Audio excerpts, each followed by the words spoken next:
Hi, I'm Sarah from The Upcoming. A real pleasure to be with you here in Venice for the film festival. Huge congratulations on having your film represented here. Maybe you can just begin with a brief intro. What can people expect when they come to watch Do You Love Me? People can expect a lot of music, lots of images, and I hope the feeling of Beirut. And maybe you can tell us a bit about the genesis of the project. It's not your sort of conventional narrative documentary. What was the first spark of inspiration, and how did you want to kind of represent this place in a completely unique way? So Lebanon is a place full of contrasts, and it's very synonymous with war and violence and death. But for us as Lebanese, it's also full of life, joy, creativity, perseverance. I wanted to show all of this, which actually has been shown time and time again in Lebanese films, but I wanted to show it in my own way. And the film is completely made from archives, existing archives only. Actually, we use over 105 Lebanese fiction films and documentary films from independent cinema since the 1950s. Besides that, we also use a lot of home videos, photography, podcasts, radio, material that spans 70 years, really. Initially, I started this project and this research because in Lebanon, we have no national archives. And so I was under the assumption that they kind of don't exist. And then the more I looked, the more I realized that it's actually everywhere. It's just either not accessible or not preserved. And then with time, I thought that I was initially doing this because of the lack of history books and the lack of archives. But then with time, I realized in my process that it was a very personal search as well.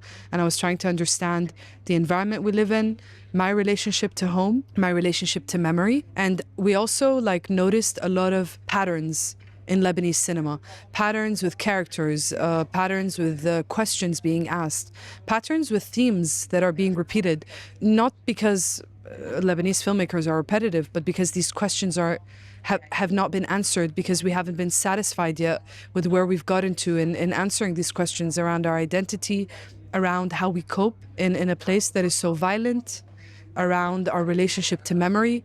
And so I also ask, in a way, the same questions that are really asked in a lot of Lebanese films, and I just do it a little bit differently. I mean, 70 years of audiovisual material put together so meticulously. Can you give us kind of a bit of a ballpark idea of how long it took you to kind of trawl through all that different material, find the clips you wanted to use, deciding which ones to include? I mean, it must have been years of work. It was years of work, and it was very, very difficult, to say the least.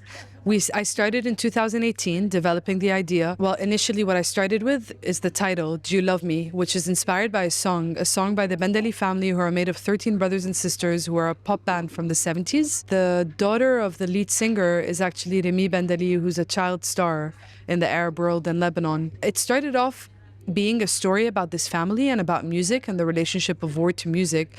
But then when I investigated it a little bit more, I realized that it wasn't about the family.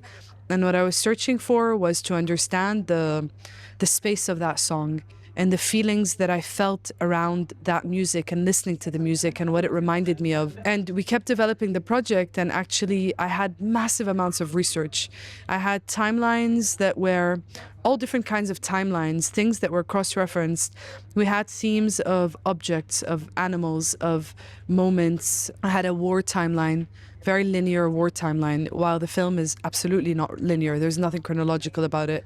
I had timelines where we had random things like cats, cars, spaces in the city. And eventually, actually, it's funny because we've researched over 20,000 archives, but at the end, we've used almost 1,000.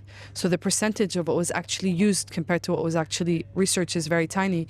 And I had an incredible editor on board, Kuteba Berhamji, who's a very, very talented, very creative editor. And he was an ideal partner for me on this film. Even the editing of the film, we started in September 2023. And I arrived to Kuteba with a 3.5 hour rough cut. So already I came with a rough cut, and he asked me, are we fixing that or are we starting from scratch? I told him, no, we're starting from scratch. This is just where I got to. And we started together, and normally in the first 5 weeks, he does the first draft of most films he's worked on. 4 weeks had passed, and I had only managed to show him stuff, and we had lots and lots of conversations. So until the second editing session, we weren't able to actually start editing. And after each editing session, we had a completely different film. up until the last moment. And then I'd go back to Beirut for a few months, and I would collect more elements from the research I had done that we needed for the next editing session. So it was a very, very strange process. We edited for about 6 months over the span of almost 2 years. The sort of idea of interweaving sort of personal home videos with this other archive footage, was that an idea you had from the beginning? And what do you think that interplay kind of does, thinking about that connection between sort of personal and collective memory? And does it sort of create a different perspective on things than if it were just archive material?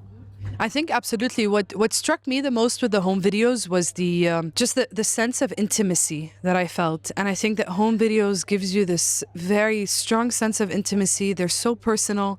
I always have a lot of questions myself about the person behind the camera with home videos. And I come from a family where I felt that in my upbringing, we always had eventually I found the pictures from my family, the photo albums. They were like in a box underneath a bed.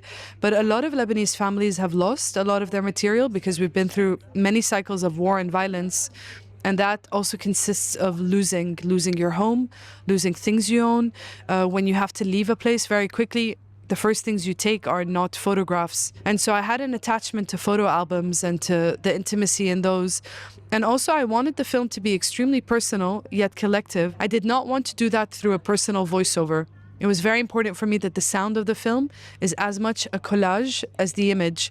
And I think when people watch it, it's difficult for them to tell when is the sound. It's not always easy to tell when is the sound from the image and when isn't it.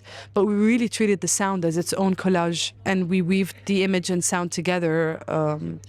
And on that aspect, do you think perhaps your multidisciplinary background, across fine arts and music and design, have sort of shaped that unique rhythm that the film has? And how have they come to into play in kind of reinventing the medium in your own way? I think my background in graphic design, in fine arts, in DJing, my relationship to music, the people around me definitely played a huge role in the form of the film.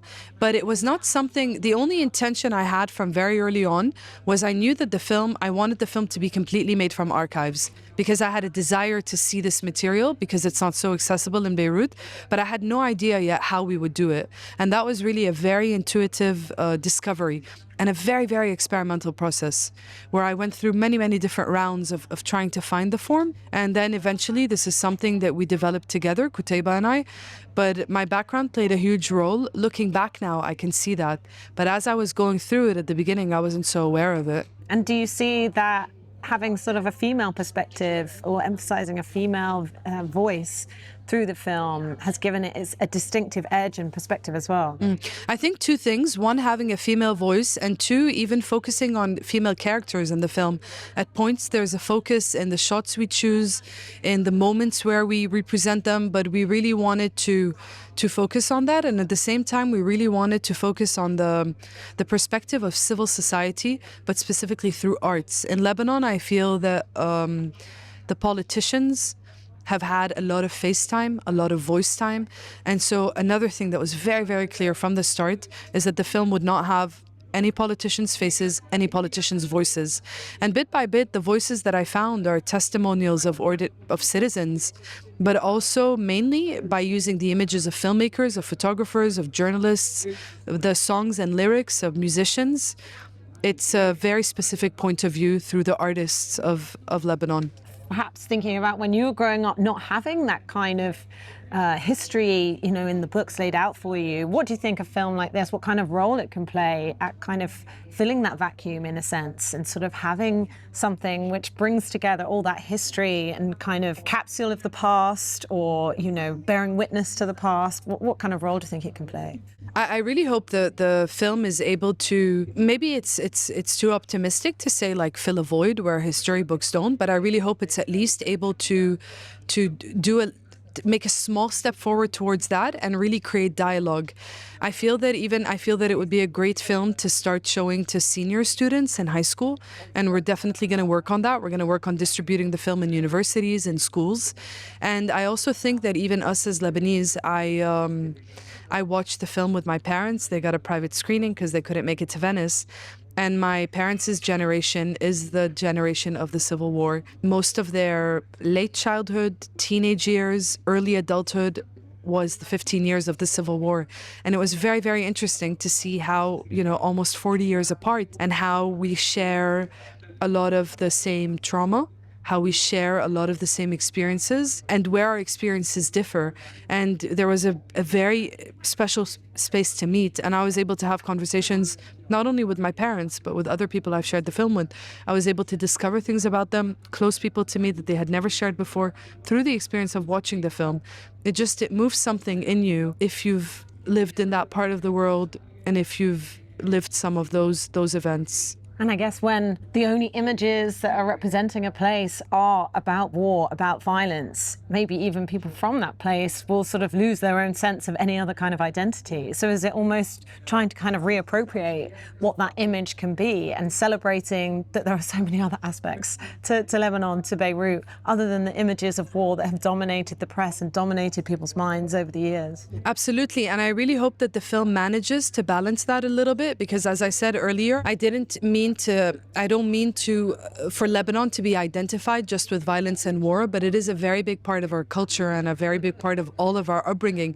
And it's a big part of the reality that we actually live with on a day-to-day basis. Even now, the risks we live with, the reality we live with. So I really hope that we manage to find the right balance, and also showing the joy, the very, very strong sense of life, and this contrast all together. And what has it meant to you to have the film here at Venice Film Festival? It's very exciting. We finished the film, the post-production of the film, in early June. So to be honest with you, it was a very, very fast, a very fast process of getting it to the selection committee and being selected. And then we had very little time to prepare ahead of Venice. So it's extremely exciting. I'm really, really happy. It's a dream come true to be able to be in one of the largest film festivals in the world. And this film is meant for an international audience and not just a local one. So I'm really, really excited to be able to share it. And when you screened it here, I believe you had a Q&A, people's response to it surprise you? What was the reception like? Surprise, no, but I loved people's response to it, because they were very receptive, and we've been getting this sense that people feel like they connect to something. They connect to something even if they're not from Beirut. They learn something new. They understand a space a little bit better, and that's exactly what I wanted. I wanted the film to create a space. In different cultures, that space will mean a different thing, but I wanted it to create an emotional space, and so far it's managing to do that. But as we go along and show it more, I guess we're going to understand much more the impact of the film. And what's going to be next for you? Have you got your next project? I have ideas and I have themes. I just don't know how yet. Yeah. Watch this space. Yes, and actually we have a website for the film. It's www.doyouloveme.film. And it's an index of all the resources we used. And in the About section, you can have access to the playlist of the film as well. And in terms of your sort of broader reflections on, the ability for particularly female filmmakers to get their work put out there, do you feel, what are your reflections on your experience? Do you feel like more should be done to kind of give platforms to more of a variety of people? Absolutely. I think more, we should have more platforms for all, not just women, but all, minority communities in general. And I really think that women are kicking ass. Women are kicking ass. They're rocking it. My editor is also the editor of The Voice of Hind Rajab by Kawthar bin Haniya. And there's so many amazing female filmmakers. It's just very, very special to be here with all these people. Yeah, definitely. Thank you so much for sharing all that with me. Thank you. Huge congrats on the movie. Thank you so much. Really much. enjoying the rest of the time here in Venice. Thanks a lot.